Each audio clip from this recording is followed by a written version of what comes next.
Hello everyone. आप में से काफ़ी सारे लोग लगातार पूछते रहते हैं कि रिसर्च प्रपोजल्स कैसे बनाए जाते हैं। तो अभी मैं जो रिसर्च प्रपोजल बनाने की बात कर रही हूँ वो सिर्फ और सिर्फ उन रिसर्च प्रपोजल्स के बारे में बात कर रही हूँ जो एमफिल या पीएचडी एडमिशन्स के लिए यूजुअली दिल्ली यूनिवर्सिटी में मांगे जाते हैं, या तो जब आप ऑनलाइन पोर्टल में अपनी इंफॉर्मेशन भरते हैं, रजिस्ट्रेशन करते हैं एंट्रेंस के लिए या फिर एडमिशन के लिए। इवन इफ अगर आप एग्जाम्प्टेड भी हैं, नेट जेआरएफ हैं या फिर किसी प्रोजेक्ट में ऑलरेडी काम कर रहे हैं, तो भी आप जब ऑनलाइन पोर्टल पे अपना रजिस्ट्रेशन करते हैं तो काफ़ी सारे डिपार्टमेंट्स अपने आपसे रिसर्च प्रपोजल्स की रिक्वायरमेंट रखते हैं, जो मैंडेटरी रिक्वायरमेंट होती है कुछ डिपार्टमेंट्स में। और कुछ डिपार्टमेंट्स जब आप शॉर्टलिस्ट होकर आपको इंटरव्यू के लिए बुलाया जाता है, उस दौरान आपसे चाहते हैं कि आप एक छोटा सा रिसर्च प्रपोजल सबमिट करें, और उसके बेसिस पे आपसे कुछ क्वेश्चंस भी पूछे जाते हैं। और आपसे ये उम्मीद रखी जाती है कि आप क्योंकि रिसर्च ज्वाइन करना चाहते हैं, एमफिल या पीएचडी करना चाहते हैं, तो आपको रिसर्च या उससे रिलेटेड कुछ ना कुछ जानकारी पहले से होगी, और आप थोड़ा सा उससे रिलेटेड चीज़ें पहले से भी थोड़ा एक्सप्लोर करके आए होंगे।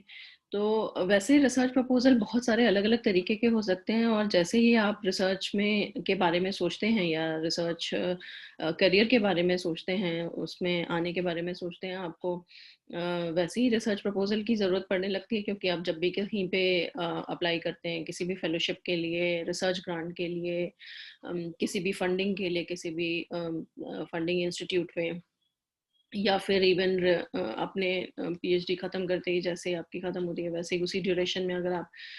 रिसर्च एसोसिएट के लिए अप्लाई करना चाहें या फिर पोस्ट डॉक्टरेट के लिए अप्लाई करना चाहें, या बहुत सारी फंडिंग एजेंसीज में नए नए और फेलोशिप्स हैं, इंस्पायर फेलोशिप्स हैं,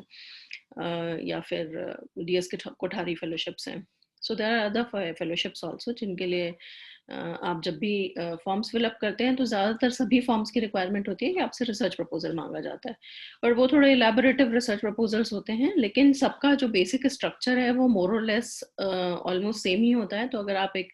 रिसर्च प्रपोजल के बारे में थोड़ा सा ब्रीफ अगर समझ लेंगे कि क्या मतलब है उसका, तो मेरे ख्याल से आप कोई भी रिसर्च प्रपोजल बहुत आसानी से बना सकते हैं।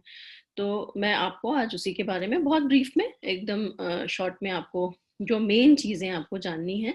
जो आपकी ज़रूरत की हैं, सिर्फ वही बताऊंगी। तो सबसे पहले हमें एक तो डेफिनेशन पता होनी चाहिए रिसर्च की। क्या डेफिनेशन है? हम रिसर्च के बारे में बार बार बात कर रहे हैं,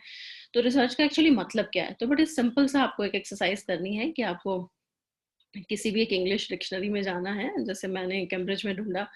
तो मुझे एक डेफिनेशन मिली रिसर्च की जो ये कहती है कि a detailed study of a subject specially in order to discover new information और रीच अ न्यू अंडरस्टैंडिंग। तो जब मैं रिसर्च कीवर्ड डालती हूँ तो ये मुझे बताता है कि इसका मतलब ये है कि ऐसी कोई भी स्टडी जो एक डिटेल्ड स्टडी स्टडी है किसी पर्टिकुलर सब्जेक्ट के बारे में,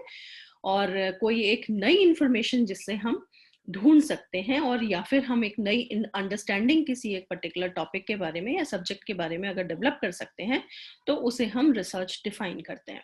ऐसे ही similarly Oxford learner's dictionary research के बारे में कहती है कि it's a careful study of a subject especially in order to discover new facts or information about it। So ये डेफिनेशन भी बिल्कुल सेम है कि इसका मतलब आपको किसी एक सब्जेक्ट या टॉपिक की स्टडी करनी है और आपको कुछ नए फैक्ट्स या कुछ नई इंफॉर्मेशन बतानी है। तो ये सबसे इंपॉर्टेंट बात आपको ध्यान रखनी है कि रिसर्च का मतलब ही है बाय डेफिनेशन कि आपको किसी एक पर्टिकुलर टॉपिक के बारे में कुछ स्पेसिफिक स्टडीज करनी है जो डिटेल्ड स्टडीज होंगी, जिससे आपको एक नई अंडरस्टैंडिंग डेवलप कर पाएंगे। इसका मतलब है आपको रिसर्च में कुछ भी ऐसा जो पहले से हो चुका है या जो पहले से डिफाइंड है, आपको फिर से उसको रिपीट नहीं करना। आपको अपने फर्दर कुछ नए एडिशंस उस पर्टिकुलर टॉपिक में या उस पर्टिकुलर सब्जेक्ट में देने हैं, जिसके अलग अलग तरीके हो सकते हैं। उसके बारे में हम जरा बाद में बात करेंगे। तो बेसिकली रिसर्च अगर हम रेफर करें तो it is a search for knowledge, right. एक नई नॉलेज जिसके बारे में हम ढूंढना चाहते हैं, और इसका मतलब ही है research means a scientific and systematic search for pertinent information on a specific topic। ये मैंने अभी आपको बताया कि एक specific topic पे आप कुछ भी scientifically या systematically अगर आप सर्च करते हैं तो उसको हम रिसर्च कहते हैं। In fact research is an art of scientific investigation. तो रिसर्च एक ऐसा टॉपिक है जो आर्ट और साइंस दोनों को जोड़ता है, क्योंकि हम साइंटिफिक इन्वेस्टिगेशन को अगर एक आर्ट के तरीके से करेंगे, it's an art of doing the scientific investigation, कि किसी भी हमें जो चीजें, जो क्वेश्चंस जिनके आंसर्स हमें ढूंढने हैं, अगर हम उनको ठीक तरीके से डिफाइन करेंगे और उनको ढूंढ पाएंगे तो वो हमारी रिसर्च को डिफाइन कर लेंगे। And the purpose of research is to discover answers to question through the application of scientific procedures. तो हम साइंटिफिक प्रोसीजर्स को यूज करके या मेथड्स को यूज करके हम उन क्वेश्चंस के आंसर दे सकते हैं। और साइंटिफिक से यहाँ हमारा मतलब साइंस नहीं है, हमारा साइंटिफिक से मतलब है सिर्फ एक प्रोसीजर, एक तरीका जिसमें हम बहुत ही सिस्टमेटिक तरीके से, बहुत ही ज्यादा मेटिकुलस वे में, बहुत तरीके से हम चीजों को डिफाइन करते हैं। पहले अपनी प्रॉब्लम डिफाइन करते हैं और उसके बाद फिर हम उस प्रॉब्लम के आंसर को ढूंढने की कोशिश करते हैं। तो let's come to research proposal now. Research हमें समझ में आ गया क्या है, अब रिसर्च प्रपोजल क्या है बेसिकली। तो रिसर्च प्रपोजल को अगर हम डिफाइन करें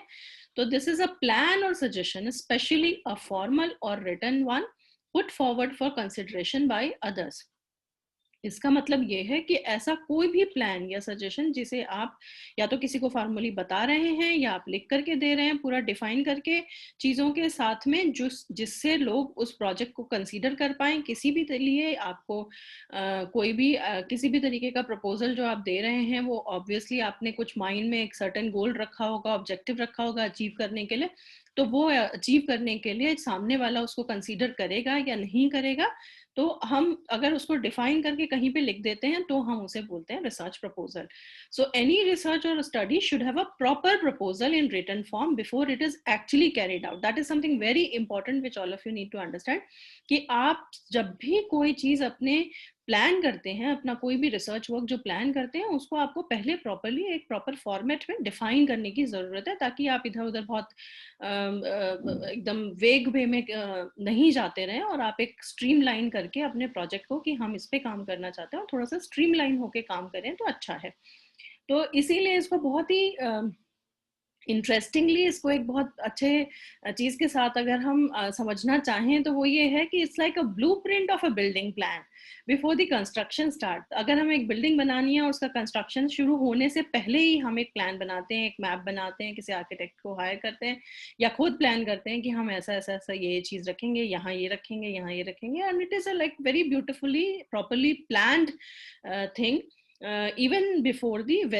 even very much before the construction starts। तो वो पूरा का पूरा हमारे प्लान का एक इम्पॉर्टेंट हिस्सा होता है, हमारी पूरी प्लानिंग का एक इम्पॉर्टेंट हिस्सा होता है, कि हम एक पूरा ब्लूप्रिंट पहले से तैयार करके रखते हैं। इस जगह यहाँ ये होगा, यहाँ ये होगा, यहाँ ये होगा, यहाँ ये होगा। सिमिलरली हम अपनी रिसर्च में करते हैं कि हमारे को पहले से पता है ये हमारी प्रॉब्लम है, ये रिसर्च प्रॉब्लम हमने उठाई है, इसके ये ऑब्जेक्टिव्स हैं,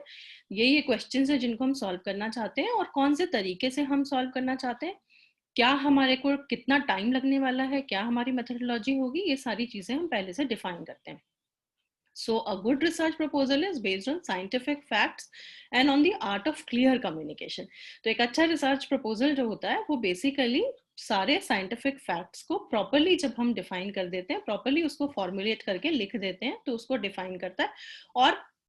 उसमें हमारी लैंग्वेज का भी एक इम्पॉर्टेंट रोल है, that everything has to be in a very very clear language, specific language. we need not to mention all the things which are there, we have to be very specific in whatever we are writing। जो भी चीजें हम लिख रहे हैं बहुत specific लिखें, to the point लिखें, उसको बहुत ज्यादा इलेबोरेटिव लिखने की आपको जरूरत नहीं है। It has to be very short, crisp and concise, बहुत छोटा सा अच्छा सा एकदम, जिससे आपको बस पढ़ते ही एक पेज में ये समझ में आ जाए कि दीज आर द थिंग्स जो आपके माइंड में है, या जो ये प्रॉब्लम आपने जो पिक करी है, ये आप ऐसे सॉल्व करना चाहते हैं। तो जो मेजर स्टेप्स हैं रिसर्च प्रपोजल को लिखने के, वो रिसर्च प्रपोजल को लिखने के लिए मैंने 3 स्पेसिफिक स्टेप्स यहाँ पे नोट किए हैं, लिखे हैं आपके लिए।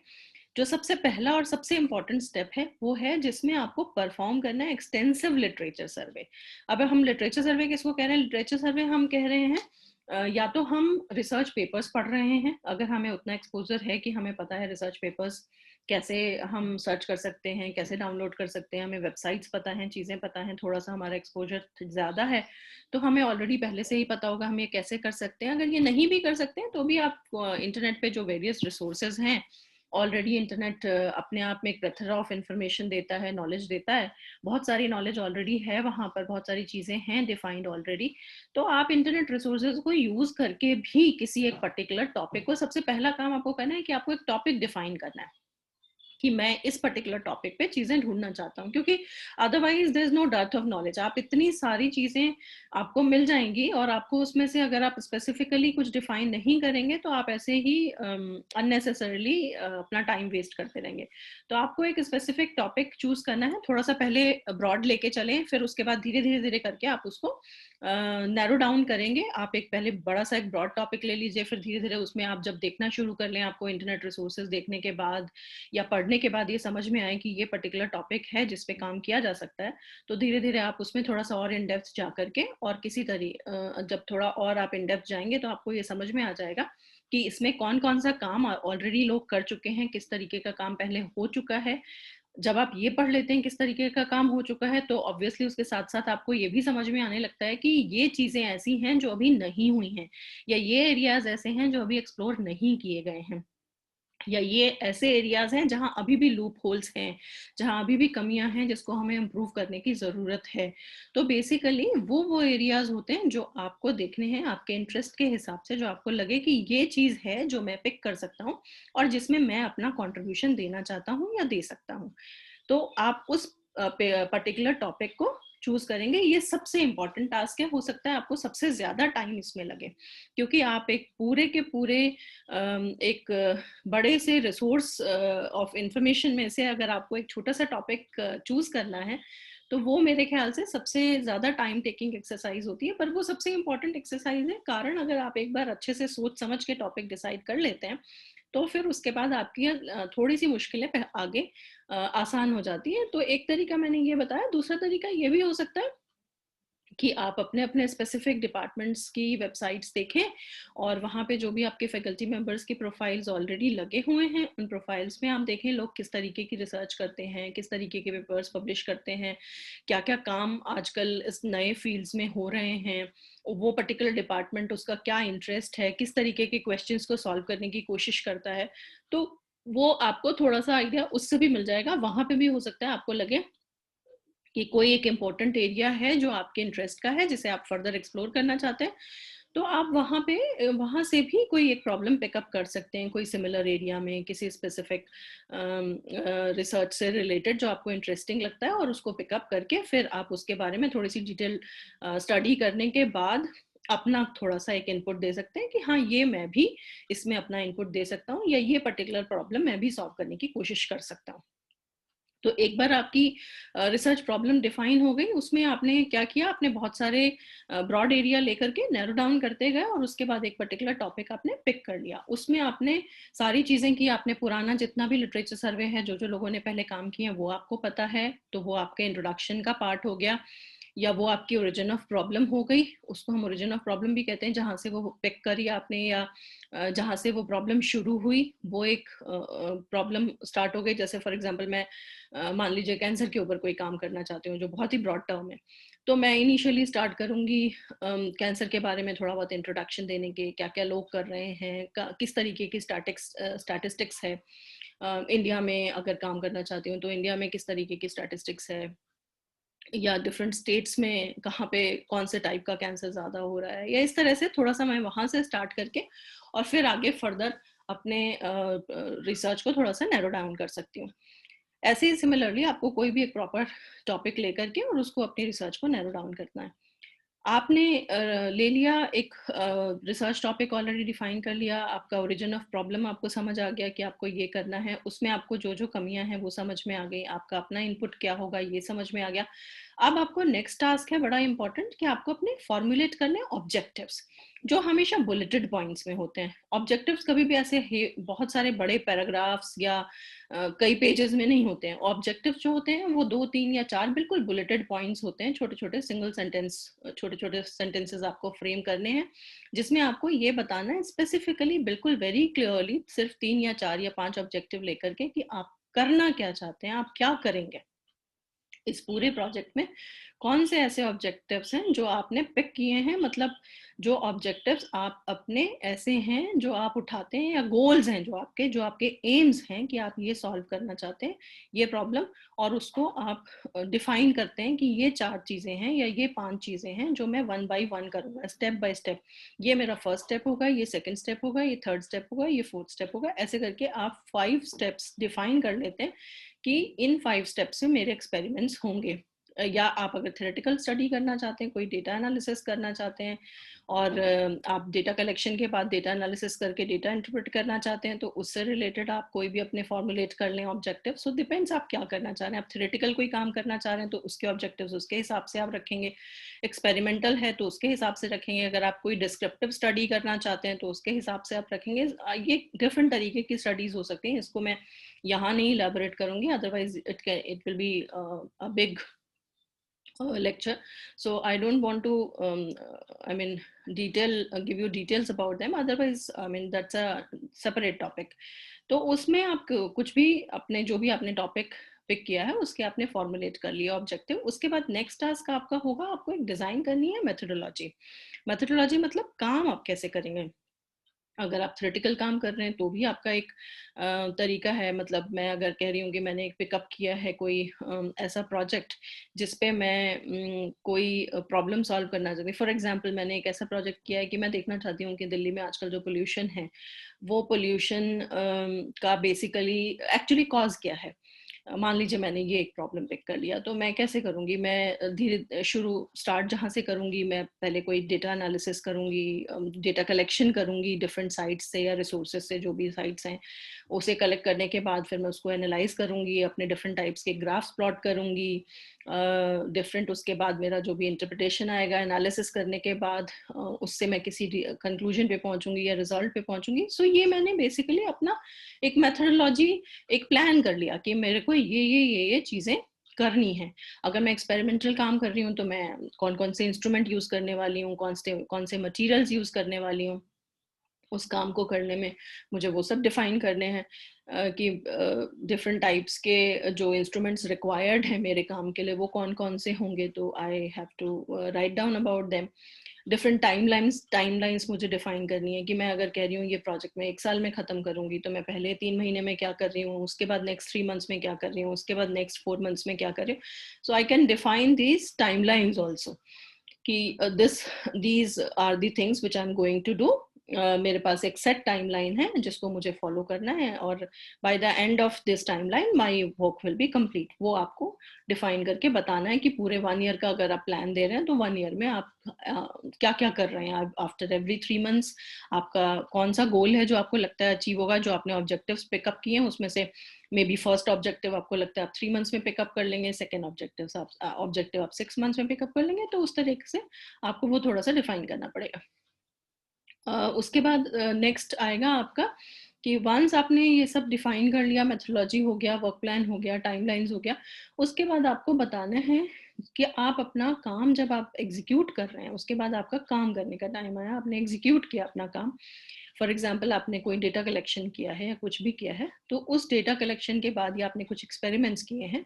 तो उन एक्सपेरिमेंट्स को करने के बाद आपने उन जो भी आपके रिजल्ट्स आए हैं उनको आपने कलेक्ट किया, और उसके बाद आपने उन रिजल्ट्स को एनालाइज किया, इंटरप्रेट किया अपने रिजल्ट्स को, और फाइनली आप किसी कंक्लूजन पे पहुंचे। सो जब आप किसी कंक्लूजन पे पहुंचे तो वो आपका बेसिकली है एक्सपेक्टेड आउटकम भी है वो आपका, क्योंकि वो आपने अभी तो आप लिख रहे हैं, आप काम तो अभी कर नहीं रहे हैं, तो अभी आप सोच रहे हैं कि जब मैं ये इस तरह से काम करूंगा तो मेरे पास एक एक्सपेक्टेड आउटकम होगा टेंटेटिवली कि मैं ये चीजें हो सकता है अचीव करूं eight the end of my project. मेरा फाइनल जो गोल है वो ये चीजें अचीव करने का है, तो वो मेरा एक्सपेक्टेड आउटकम हो गया, जिसे मैं और उसमें मैं थोड़े से एप्लीकेशन भी बता सकता हूँ अपने काम के कि भाई ये इंपॉर्टेंट चीजें हैं जहां मेरा जो प्रोजेक्ट है वो यूज हो सकता है। अगर मैं उसे सोसाइटी के कंटेक्स्ट में बताना चाहूँ, सोसाइटी में उसका क्या बेनिफिट है, मैं वो भी बता सकता हूँ। So these are the different things which you can do. So I hope I have made myself clear कि सबसे पहले आपको एक्सटेंसिव लिटरेचर सर्वे करना है, ब्रॉड टॉपिक्स पिकअप करके उसमें से कोई एक नैरो डाउन करके एक स्मॉल टॉपिक पिकअप करना है, कोई रिसर्च प्रॉब्लम डिफाइन करनी है, और आपकी रिसर्च प्रॉब्लम डिफाइन हो जाने के बाद लोगों ने उस पर क्या क्या काम किया है सब आपने देख लिया, उसके लूप होल्स देख लिए। ये सब करने के बाद आप क्या करना चाहते हैं, you have to define your own objectives and the goals.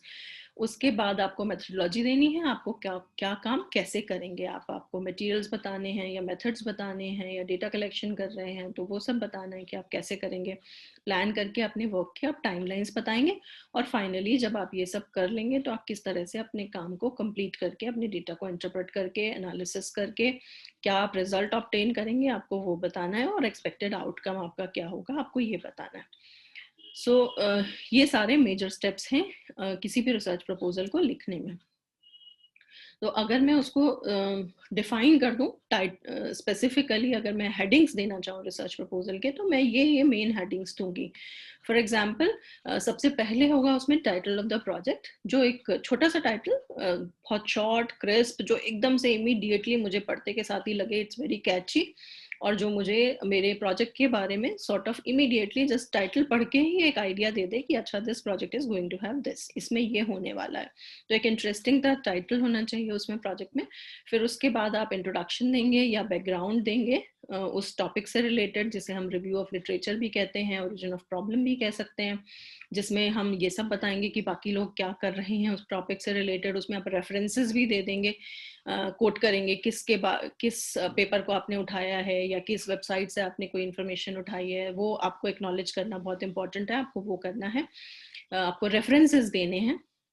आपने कहाँ से क्या पिक किया है। उसके बाद आपको एक हाइपोथेसिस देनी है, डिफाइन करनी है, या जस्टिफिकेशन देना है कि आपने ये प्रॉब्लम क्यों पिक करी है या इसकी हाइपोथेसिस क्या है, मैं जो भी हाइपोथेसिस प्लान कर रहा हूँ इससे रिलेटेड वो क्या है। फिर आपको ऑब्जेक्टिव्स बताने हैं उस प्रोजेक्ट के, जो बुलेटेड पॉइंट में होंगे, 3 या 4 या 5 ऑब्जेक्टिव स्पेसिफिकली। फिर आपको मेथडोलॉजी बतानी है जिसमें मटेरियल्स होंगे जो आप यूज कर रहे हैं या जो टेक्निक आप यूज कर रहे हैं, you have to define them. Then आपको बताना है टाइम फ्रेम या वर्क शेड्यूल क्या होगा आपका। और उसके बाद आपको फाइनली एक्सपेक्टेड आउटकम बताना है जो प्रोजेक्ट से फाइनली निकल कर आएगा, फाइनली जो आपका रिजल्ट होगा उसका वो आपको बताना है कि ये हम एक्सपेक्ट कर रहे हैं at the end of our project. और उसके बारे में आप ये भी बता सकते हैं कि वो करंट कंटेक्स्ट में हमारे कहाँ यूज हो सकता है, सोसाइटल बेनिफिट्स के लिए कहीं इस्तेमाल हो सकता है या किसी भी और जगह जहाँ वो इस्तेमाल हो सकता है, थ्योरेटिकली या प्रैक्टिकली। आप उसको डिफाइन कर सकते हैं, उसके एप्लीकेशंस दे सकते हैं अपने प्रोजेक्ट के। So these are the major headings which should be covered in a research proposal. आप last में I forgot to mention that you should also write down the references या जिसको हम बिब्लियोग्राफी भी बोलते हैं, उसको आप लास्ट में रेफरेंसेस कहाँ से आपने किस किस पेपर से क्या पिक किया है आप वो भी नीचे आपको मेंशन करना चाहिए, दैट इज ऑल्सो इम्पोर्टेंट। अगर हम रिसर्च फंडिंग या बाद की बात कर रहे हैं तो उसमें कुछ और नई चीजें आ जाती हैं, जहाँ पे अगर हम थोड़े से फर्दर मतलब पीएचडी के बाद की बातें अगर करें रिसर्च प्रपोजल्स की, तो उसमें कुछ और चीजें होंगी। उसमें आपकी लोगों की क्या रिक्वायरमेंट है, फैसिलिटीज कौन सी आपके पास हैं, आपको कितना बजट चाहिए, क्योंकि आप फंडिंग एजेंसी में लिख रहे हैं तो आपको बजट भी लिखना पड़ेगा कि मैं जो प्रोजेक्ट प्लान कर रहा हूँ उसके लिए कितना पैसा मुझे चाहिए होगा, उसका जस्टिफिकेशन आपको देना पड़ेगा कि आप कहाँ वो इस्तेमाल करेंगे, किस तरह से करेंगे। तो वो सारी चीजें, लेकिन वो सब थोड़ा हायर लेवल पे जब आप रिसर्च प्रपोजल लिखते हैं उसके लिए आपको चाहिए। So I think that's all for the research proposal. आप आराम से अगर आपने लिख लिया है अभी तो बहुत अच्छा है, नहीं लिखा है तो just have a calm mind and write your research proposal, and hopefully this video would be of some use to all of you. If you have any questions, please write down in the comment box. I'll try to respond to the best of my capacity. Thank you all for your attention.